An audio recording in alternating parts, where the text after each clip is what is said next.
Welcome back, everyone, to the Frontline with Joe and Joe Pasillo and Joe Rossinello. And once more, dear brothers and sisters, let us go in to the breach. Joe, we're in the breach. You and I are always in the breach. America is in the breach. Those who are fighting out there on social media to try to raise the consciousness of the American people in the best way we can, which is by using our God-given right and our First Amendment protected right to free speech.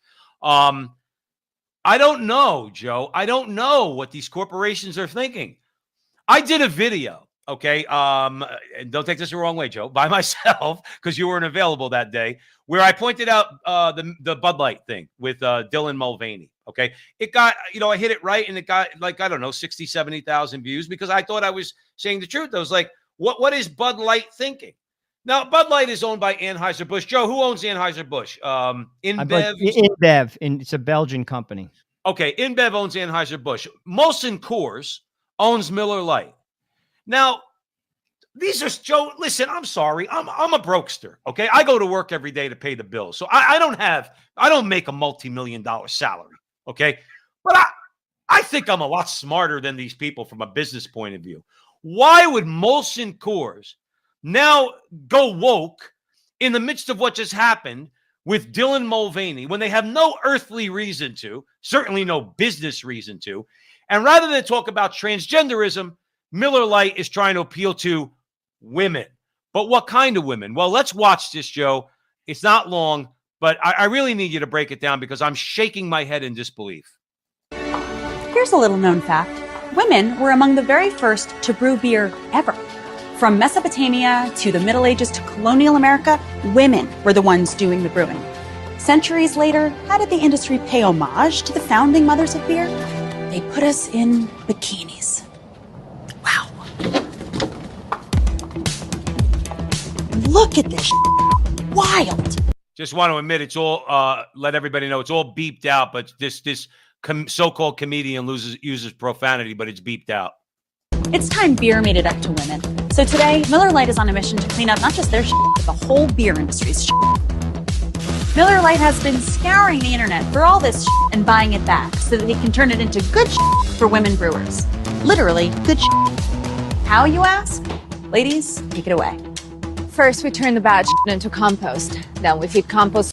Joe, we gotta leave it there because I don't want to offend the audience. I'm quite frankly, I use profanity. I'm not gonna lie, but I'm offended by that whole commercial. Joe, you got to help me, okay?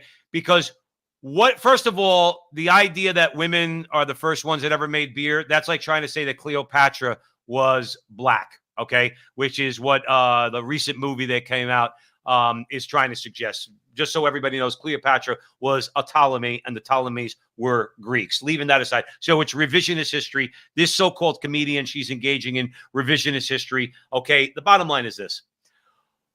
Who cares who first made beer? Who really cares? Okay. The fact is that, yes, men like to see women in bikinis. They like those ads. I'm not saying whether it's right or wrong. That's how beer is generally sold. Here's my point. Do you think that your antidote to that is to get this woman up there and somehow, some way, you're going to wake my mind that, I really should start drinking Miller Lite because this feminist comedian tells me that I should. And everything I've been doing up till now and all the things I've been thinking in my mind are all crap. All right. And if I'm a corporation like Miller Lite, maybe I should appeal to women like this. Joe, maybe they just really ought to all go broke. I mean, because I just don't know anymore. I know that was a little bit muddled on my part, but my mind's going a million miles an hour because I don't know how to react to this anymore. You got to help me, Joe. Well, here's the deal. This is a result of ESG, environmental social governance, which is coming out of the World Economic Forum, the UN, and the WHO. And BlackRock. If you ask me, is the unholy trinity, which is the evil axis that's going on the earth. But I digress. What do I mean by this? They feel that they control enough power centers, Hollywood, the government, corporate America, that it doesn't matter. Yeah. Because it doesn't matter what they say. They have enough power centers that it doesn't matter what they say, because the old advertising is appealing to the people, the customer, because men drink beer. But they feel that irregardless, you're still going to buy that beer. They think you're stupid. They think you're a monkey, that you're just going to, you hand the monkey a banana and the monkey's going to eat the banana, even if you beat the monkey. That's point one. Point two, they feel and they know that they control enough of the power centers that they can get away with anything. And they are. You know something? They are. They are. And they don't need the support of the people. And that's, my friends, dangerous, because that's when totalitarianism takes hold of a country, when the voice of the people no longer matter. And you know something? The voice of the people in many segments of our society no longer matter. It's You're right. happening. We're at the beginning stages of it, and it's progressing. The thing is this. So now you would say, well, what do we do about it, Joe Rossinello? Joe Pasillo? That's a whole lot of complaining. Well, there's a number of things. First of all, boycott. Every guy in America, pick your non-woke beverage, okay, and go with that. Don't just go to the store and buy the cheapest one. Go get the one that's at the very least not going to offend your worldview, not offend your values, okay? That's number one. Number two, we need Wall Street reform. BlackRock should not be as powerful as they are, because BlackRock and others, but mainly BlackRock, are the ones that are the economic engine of the World Economic Forum. Joe, they own positions in all these companies, and they go in there and they bulldoze these boards of directors into doing what they want, as you mentioned, with ESG. Oh, are you environmentally in line? Joe, it reminds me of that movie where the Nazi's standing there in the street and a guy comes walking along and he looks and he goes, papers, please. That's right. Papers. All right. Are you environmentally in line? Are you socially in line? Are you fully compliant with gender equality? All right. Do you have a certain amount of transvestites? Oh, excuse me, transgenders working for your company? Larry Fink should not have that much power, yet he does. Why does he? Because then you get these unions. A lot of public sector unions have their pensions. Lots of money, Joe. Large pools of cash that are sitting over at BlackRock. Well, people need to start questioning those things, but people don't. They're like, oh, is my 401k growing? Is my pension growing? Is it sound? They don't care, but you're giving power to the very people that want to wreck you and destroy you. I mean, look at this woman. Is she really supposed to sell beer?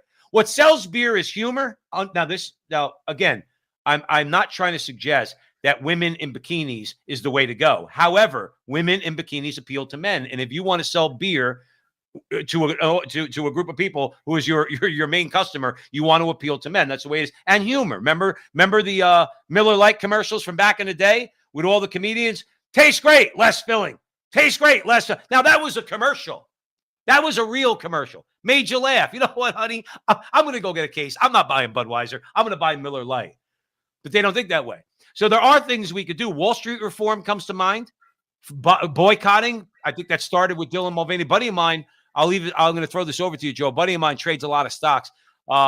He told me he's made a bet against Bud's BUD. That's their symbol. This is not investment advice. Please don't take it this way. But he's making a bet against Bud because they're not actually telling people what the negative consequences of the Dylan Mulvaney fiasco are until their quarterly numbers come out. And he's betting that when their quarterly numbers come out, they're going to have to, they have to be in full compliance. You're in compliance. You know this. Their numbers have to be accurate. And they're going to show that, no. The boycott against Bud Light has actually been devastating. And I believe that to be true. People need to do more of that. Now we're going to have to throw Molson Coors into that mix. Stop buying their products. Okay. And again, try to elect officials that are going to do something about real Wall Street reform, because it's from BlackRock and others that they're controlling all this. It is the major center of power that you're describing, Joe Rossinello. We'll never get the reform because all those people are on board. What has to happen is what you said, the financial boycotts. We have to start our own alternate economies. That is how Gandhi threw the English out of India. He took away their salt production and their textile industry. There was enough of a groundswell that he took their legs out from under them economically. People have to be disciplined and fed up enough. And frankly, we're not there yet. It's going to get progressively worse before it gets better. But ultimately, as the English pushed the Indians to a point where they were willing to pay that price and sacrifice, they took their legs out.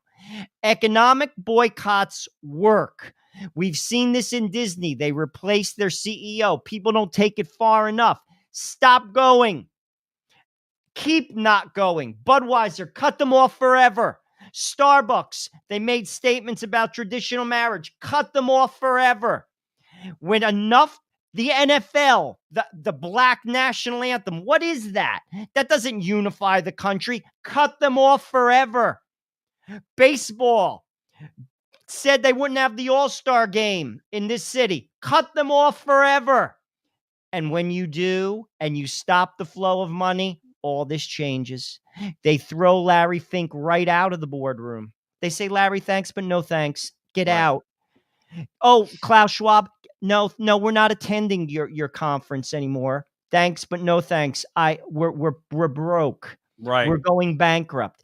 But people aren't there yet. Sadly, people don't even know what ESG is. Sadly, they're not paying attention. Sadly, they're not connecting the dots. And people who do connect the dots for them get deplatformed. They get censored because they can't have that message. Oh, you're a conspiracy theorist. No, I'm not. No, we're not. My No, we're eyes not. are open. Your eyes need to be opened. Right. I will tell you this, just one point finally for our audience. Remember, we've always heard the left talk about fascism. We got to fight against fascism, anti-fascist.